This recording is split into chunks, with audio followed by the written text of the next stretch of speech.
Nibyo reka mbasuhuze kandi mbahe ikaze mbifurize kugubwa neza kuri iki gicamunsi tariki 7 z'ukwezi kwa gatandatu umwaka w'ibihumbi na 2026. Turagarutse muri studio tugiye kureba amakuru y'ingenzi kandi agezweho kugeza kuri uno munota.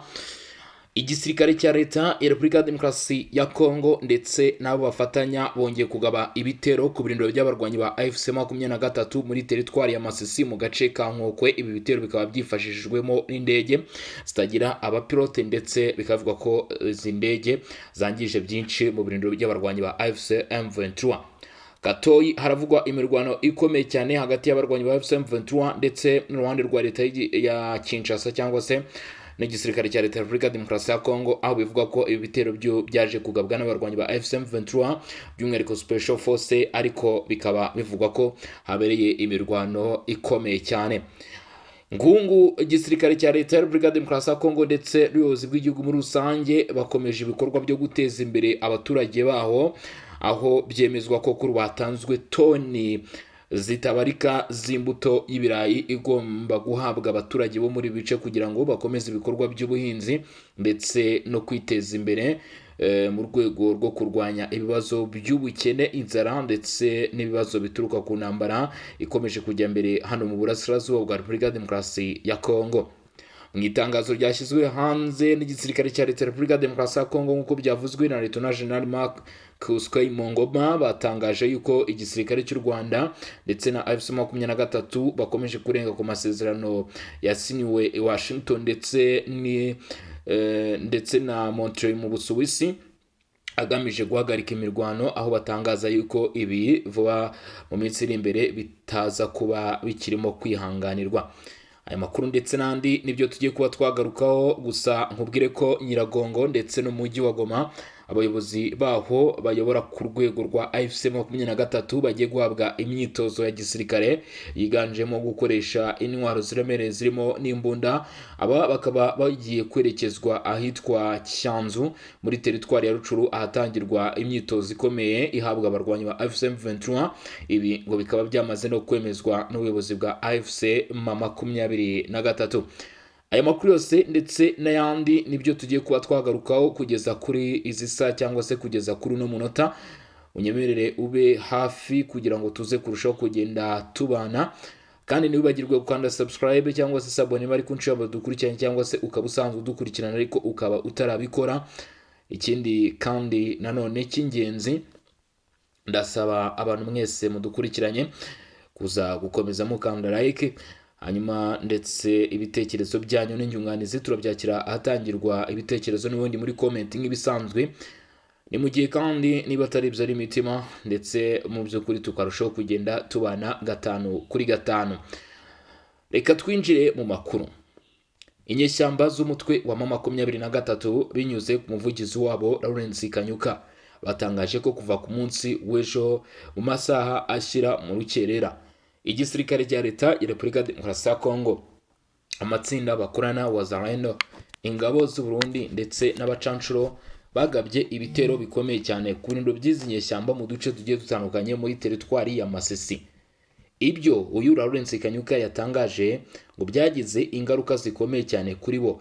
Ni ibitero bikomeye cyane byagabwe mu gace ko muri teritwari ya Masisi bita Nkokwe, nk'uko aya makuru arimo kurushaho kutugeraho. Ngo ibi bitero byagabwe hifashishijwe imbaraga zikomeye cyane cyangwa se z'umurengera, kubera ko igisirikare cya leta ya Repubulika ya Demokarasi ya Kongo FARDC cyongeye guhagurutsa ibitero bya za drones bikomeye cyane kandi byibasira iyi myanya igenzurwa n'abarwanyi ba AFC M23. Bivuga ko drone y'igisirikare cya leta ya Repubulika ya Demokarasi ya Kongo yarimbuye ino myanya, by'umwihariko uduce tubarizwamo izi nyeshyamba, ndetse bamwe muri bo baza gusubira inyuma.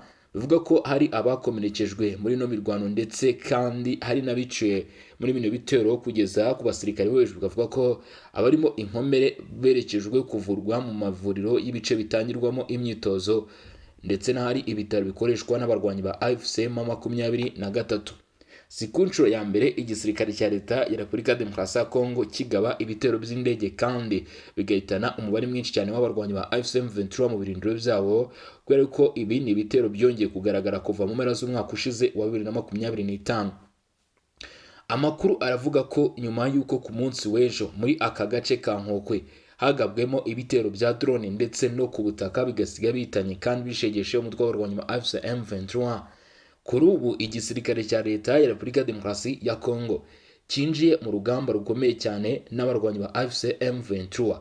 Bivuga ko uyu mutwe wagabye ibitero bisa nko kwihorera ku gisirikare cya leta ya Repubulika Demokarasi ya Kongo nyuma y'uko izi nyeshyamba za AFC M23 zari zimaze kuba mu by'ukuri zagabwaho ibitero bikomeye cyane kugeza ku munsi w'ejo. Amakuru aravuga ko AFC M23 yaje kugaba ibitero mu gace ka Katoyi gasanzwe kagenzurwa n'abarwanyi ba Wazalendo bashyigikiwe n'igisirikare cya leta ya Repubulika Demokarasi ya Kongo FARDC. Biravuga ko ibi bitero by'abarwanyi ba AFC M23 byagabwe muri kano gace ka Katoyi byagabwe mu rukerera rwo kuri uyu munsi wa none, ariko bitigeze bitanga umusaruro nk'uko byagabwe cyangwa se nk'uko byari byifujwe n'abarwanyi ba AFC M23. Bivuga ko kandi ibi bitero byumvikanyemo amasasu ariko yumvikanye igihe gitoya kubera ko iyi special force yageragezaga gusatira imyanya igenzurwa n'abarwanyi ba AFC M23 ngo bajye mu mitsi bakoreshe ibirimo udushoka ndetse n'ibyuma kubera ko ngo bari bafite umujinya udasanzwe. Ariko kuko umujinya ukubitisha ngira ngo nibyagiye binagaruka cyangwa se bivugwa kuva na kera, biremezwa ko abarwanyi ba AFC M23 basa nkaho bahagorewe ku buryo bukomeye cyane nk'uko bigaragara. Abarwanyi ba AFC M23 mu gutekereza gupanga urugamba rwo kuberekeza mu myanya y'imbere ntabwo byigeze bibahira, ahubwo amakuru aremeza ko izi nyeshyamba za AFC M23 muri kano gace ka Katoyi zarasiwe kure n'ihuriro ry'igisirikare cya leta ya Repubulika Iharanira Demokarasi ya Kongo nk'uko aya makuru aturuka hano muri teritwari ya Masisi abivuga. Biravugwa ko muri bino bice hagabwe ibitero bikomeye cyane kandi nanone bivugwa ko imirwano irimo irasatira igice cya Ngungu, aho abaturage batuye muri bino bice barimo kuvuga yuko ibi bice birimo kumvikanamo amasasu y'intwaro ziremereye, bigakekwa ko ari imirwano irimo guhuza abarwanyi ba AFC M23 ndetse n'igisirikare cya leta ya Repubulika Demokarasi ya Kongo muri no myanya n'ubundi yo muri teritwari ya Masisi ikomeje kubera imirwano yegereye ibice bya Rubaya, Ngungu ndetse na Masisi centre nk'uko amakuru atugeraho arushaho kugenda bitangaza. Biremezwa ko kandi mu makuru ari guturuka hano muri Repubulika Demokarasi ya Kongo hatangiye kumvikana umwuka mubi w'imirwano ushobora gusatira umujyi wa Goma, kubera ko biravugwa ko kuri ngumu Wazalendo yongeye gukozanyaho n'igisirikare cya leta ya Repubulika Demokarasi ya Kongo, ariko bikavuga ko umutwe wa M23 uvuga ko ushobora kuba wahanganyira FDLR kuko ikunze kubarizwa hano muri teritwari ya Nyiragongo. Bivuga ko rero mu by'ukuri habaye ikozanyaho, ariko ibi bigaragaza ko bishobora gutegura imirwano ishobora no kwibasira bino bice birimo n'umujyi wa Goma nk'uko amakuru aturuka hano muri bino bice akomeje kurushaho kugenda bitangaza. Cyakoza nubwo wumva ibyo bice byose byakomeje kugenda byumvikanamo imirwano iremereye kandi irimo kumvikanamo intwaro ziremereye, ntabwo byigeze bica intege ubutegetsi bwa leta y'Kinshasa, kuko ubu tuvugana gahunda za leta ziracyagera kuri imwe mu myanya igenzurwa kandi igakurikiranwa na leta ya Repubulika Demokarasi ya Kongo mu kurushaho guteza imbere abaturage. Biratangazwa ko ibikorwa bitigeze bihagarara, ko kuri uyu munsi hamaze kumenyekana amakuru y'uko leta ya Repubulika Iharanira Demokarasi ya Kongo imaze gutanga toni z'imbuto y'ibirayi ku baturage bo muri teritwari ya Masisi aho bita mu by'ukuri Ngungu. Bikavugwa ko aba baturage bahawe ino mbuto kubera yuko habayeho ibibazo by'intambara hano muri Mbanza Ngungu, bigatuma mu by'ukuri abaturage kugeza uyu munsi nta bushobozi bari bafite. Leta ya Kongo rero ikaba mu by'ukuri yatanze indi nkunga muri Kongo Centrale nk'uko amakuru aturuka muri ibyo bice abitangaza. Bivuga ko ibice birimo Rucuro, Nyiragongo, Karehe ndetse na Masisi binyuze muri sosiyete yitwa Kivu Lebo, mu by'ukuri hari gahunda yo gutanga imbuto nk'iyi ngiyi ku bahinzi benshi ndetse n'abantu ku giti cyabo, yaba n'abahinzi babigize umwuga ndetse n'amakoperative, kugira ngo bongere kuzahura ubukungu cyangwa se mu by'ukuri ubuzima bwabo bwongere kuba bwashyirwa ku murongo. Ibi rero bikaba bitangazwa bivuga ko birimo kuba byakorwa kubera yuko abaturage bavuga bati haracyari ikibazo n'imbogamizi zikomeye cyane zo kubona imbuto cyangwa se zari zisanzwe zihari kugira ngo imbuto iboneke. Bikaba bivugwa yuko rero byanze bikunze iyi gahunda ya leta yakozwe hano muri bino bice izatuma bano baturage mu by'ukuri ubuzima bwabo bwongera kugaruka, ariko bikavuga ko ibi bizakunda mu gihe bino bice bitazaba bisatiriwe n'imirwano, kuko nibiramuka bibaye ngombwa ko imirwano yakomeje kugenda yumvikana mu duce tugiye dutandukanye, mu by'ukuri ibasha kurushaho gukomeza, bizagira ingaruka zikomeye cyane cyangwa se ingaruka twakwita ko ari izidasanzwe. Hari amakuru rero akomeje kuvugwa ku buyobozi bw'umutwe witwaje intwaro wa AFC 23 kuri bamwe mu bayobozi bagiye batandukanye. Ibi rero ngo bikaba byaherewe muri teritwari ya Nyiragongo, ko mu by'ukuri kugeza kuri iyi saha byatangajwe yuko abayobozi baho bagenzura bino bice ariko barimo kwaha kwa AFC 23 ndetse yewe no mu mujyi wa Goma bagomba kwerekezwa ahitwa Cyanzu. Hano hari kampu ya gisirikare y'abarwanyi ba AFC 23. Iyi kampu rero ngo bakaba bagomba guhabwamo cyangwa se kuyihererwamo imyitozo irimo gukoresha intwaro ndetse n'andi mayeri yose ya gisirikare nk'uko bitangazwa, kubera ko ngo bano bayobozi byaje kugaragara yuko hari ubushobozi mu by'ukuri bwabo bukemangwa, bityo AFC 23 ikaba yafashe ngo icyemezo cyo gukurikirana ibijyanye na bano bayobozi bagahabwa mu by'ukuri amahugurwa ya gisirikare. Ubwo rero vuba bidatinze bishoboka ko hashobora kuza gutangazwa igihe bano barwanyi ba AFC 23 baza gutangira guhabwa ino myitozo nk'uko birimo kugenda bitangazwa cyangwa se byakomeje kugenda bigarukaho. Gusa igihe nyirizina ibi bikorwa bigomba gutangirira ntabwo kigeze kivugwa cyangwa se ntabwo kiramenyekana, ubwo hategerejwe ibiza kuvugwa cyangwa se biza gutangazwa n'abarwanyi ba AFC M23. FARDC yavuze ko izakomeza inshingano zayo zo kurinda ubusugire n'ubwigenge bwa Repubulika ya Demokarasi ya Kongo. Ubuyobozi bw'ingabo bwashimangiye ko bufite ubushake bwo gukomeza kurinda abaturage n'imitungo yabo ndetse no guhangana n'ikintu cyose cyabangamira umutekano n'ubusugire bw'igihugu.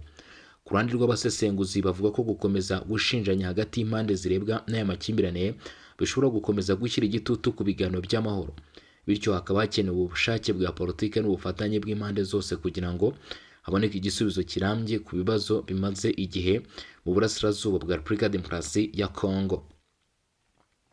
Mu gihe FARDC ikomeje gutangaza ibi birego, ntabwo ku ruhande rw'u Rwanda cyangwa se AFC 23 hari igisubizo cyari cyagatangajwe ku mugaragaro ku birego bikubiye muri iri tangazo. Icyakora ikibazo cy'umutekano mu burasirazuba bwa Kongo gikomeje gukurikiranwa n'amahanga ndetse n'imiryango mpuzamahanga iharanira amahoro n'umutekano mu karere.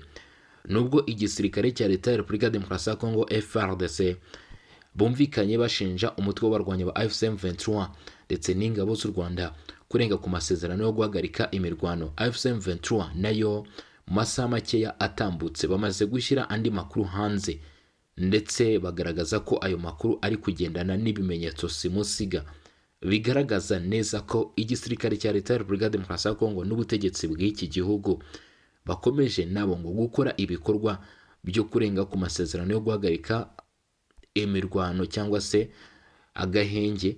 Yewe kandi ngo ibi bikaba bigaragaramo ibikorwa by'ihohotera ku burenganzira bw'ikiremwa muntu rikabije. Reka dusuzume ibimaze gushyirwa hanze na Lawrence Kanyuka.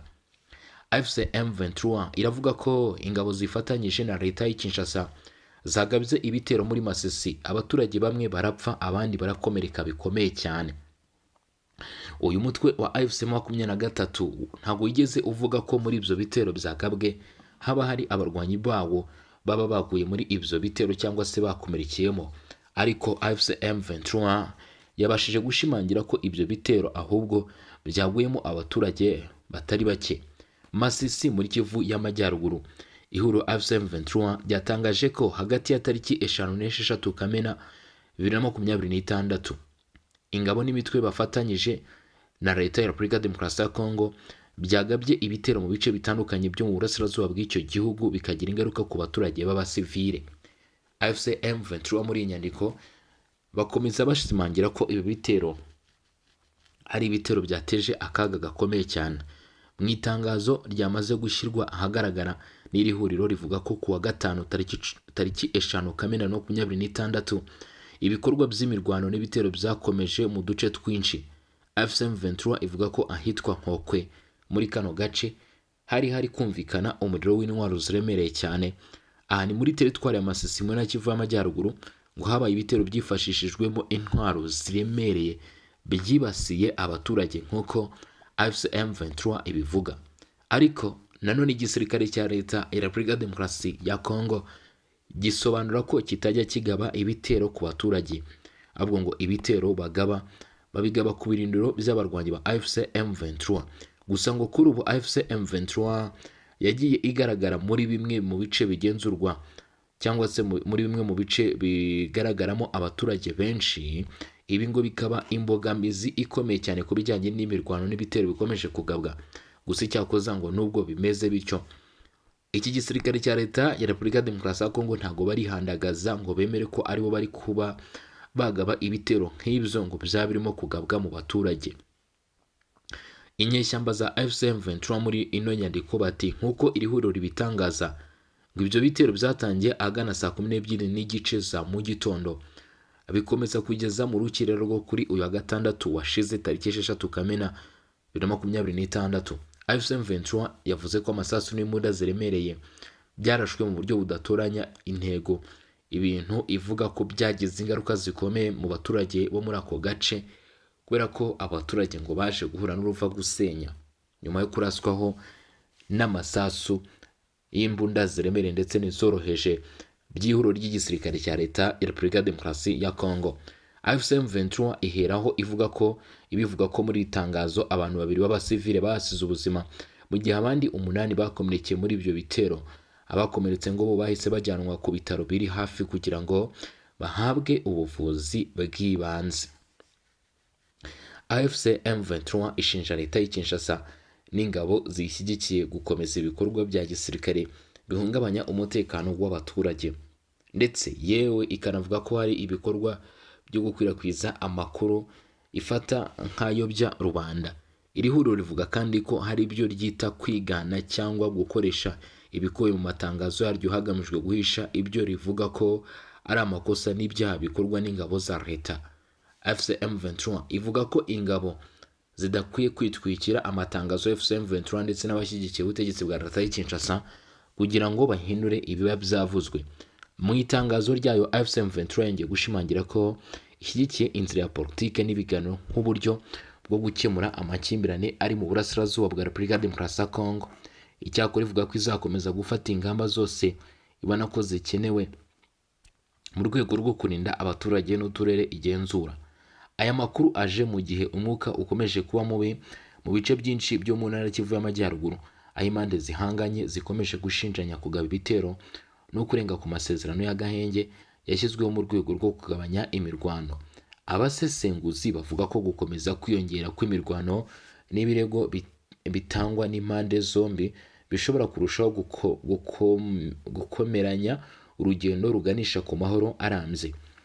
Barasaba ko habaho iperereza ryigenga ku byaha n'ibikorwa by'urugomo bivugwa n'impande zitandukanye kugira ngo hamenyekane ukuri ku bibera mu bice byugarijwe n'intambara. Kugeza ubu nta tangazo ryari ryasohowe n'ubuyobozi bwa leta ya Kongo cyangwa igisirikare cya FARDC risubiza ku birego byatangajwe na AFC M23 muri iri tangazo. Gusa impande zombi zikomeje gutangaza amakuru atandukanye ku miterere y'umutekano n'ibibera ku rugamba mu burasirazuba bwa Repubulika ya Demokarasi ya Kongo, kuko bivugwa ko buri umwe uwo ari we wese ashobora kuba afite uko abyumva. AFC M23 imaze gushyira hanze rino tangazo yanakoze impinduka zidasanzwe mu buyobozi bwayo. Nk'uko amakuru abigaragaza, umutwe w'inyeshyamba za 23 ngo wateguye impinduka zikomeye kandi zishyirwa mu bikorwa. Bivugwa ko mu itangazo ryashyizwe ahagaragara rigashyirwaho umukono na Bertrand Bisimwa ndetse na Colonel Nanga bemeje impinduka mu buyobozi bwo muri Kivu y'Amajyepfo. ihuriro AFC/M23 rirwanya ubutegetsi bwa Repubulika ya Demokarasi ya Kongo ryashyizeho abayobozi b'ibice rigenzura mu ntara z'Kivu y'Amajyepfo mu rwego rwo kuzuza inzego z'imiyoborere muri ibyo bice. Abayobozi bashyizweho ku wa gatandatu Kamena 2026 hari uwo bita Kayirangirirwa Morondani Nicolas yagizwe meya w'umujyi wa Goma, meya w'umujyi wa Bukavu usanzwe ari umurwa mukuru w'intara ya Nyota Ruwanja. Serine agirwa meya wungirije. Komine zigize Bukavu zirimo Bagira, Ibanda ndetse n'aho bita Kadutu nazo zahawe abayobozi bashya n'ababungirije. Gusa Panzi na Kasha nta bayobozi bashya zahawe. Ntambuka Pascal yagizwe umuyobozi wa teritwari ya Ijwi. Burikoko René agirwa umuyobozi wungirije. Elia Rumabura Espoir yagizwe umuyobozi wa teritwari ya Kabare. Kasindi Kingombe Benjamin agirwa umwungirije. Uwo bita Busenyi Jean Bosco yagizwe umuyobozi wa teritwari ya Karehe.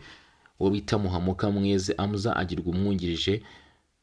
Sengimana Ruhungande Augustine agirwa umuyobozi w'umujyi muto wa Minova. Mahombi Mutumayi agirwa umwungirije hano muri Minova. Umuyobozi mukuru wa AFC/M23 Kronilanga Yeburo yatangaje ko ibi bice byari bimaze igihe kirenga umwaka bitagira abayobozi, bityo ko kubashyiraho byihutirwaga ari n'iby'ingenzi. AFC/M23 yafashe ibice byinshi muri Gashyantare yahise ishyiraho guverineri w'intara Emmanuel Birato Rwihimba kugira ngo akurikirane ubuzima bwabyo bwa buri munsi. Muri Kamena uwo mwaka umusimbuza Patrick Busumbwa Ngwinshombo nawe yahise agaragara. Iri shyirwaho ry'abayobozi rishimangira gahunda ya AFC/M23 yo gukomeza gutanga imiyoborere n'imikorere y'inzego z'ubuyobozi mu bice igenzura muri Kivu y'Amajyepfo. AFC/M23 rero yagaragaje kwishimira bano bayobozi yashyizeho ndetse yongera kugaragaza no kwerekana ko igifite gahunda ndetse n'uburyo buhamye bwo gukomeza gukora ibikorwa bigiye bitandukanye mu bice iyobora cyangwa se igenzura. Hanyuma rero icyo ugomba kuba wamenya, ubutegetsi bwa Kinshasa burashinjwa n'uyu mutwe wo gukomeza ibikorwa bya gisirikare byibasira ibice bituwe cyane n'abaturage, bigize ibitero bikomeye cyane kuko ibi biravugwa no mu Minembwe. Baravuga ko naho abarwanyi ba AFC/M23 bavuga ko uduce twa Gakenke, Bidegu na Mikenke hakomeje kugabwa ibitero bikomeye, bikagabwa n'igisirikare cya leta ya Repubulika ya Demokarasi ya Kongo, kandi nabyo bikaba biri kwibasira imyanya ituwe n'abaturage ndetse bikaba biri kwangiza ubuzima bw'abaturage babarizwa muri iyo myanya cyangwa se muri ibyo bice bikomeje kugenda mu by'ukuri biberamo ubwo bugizi bwa nabi.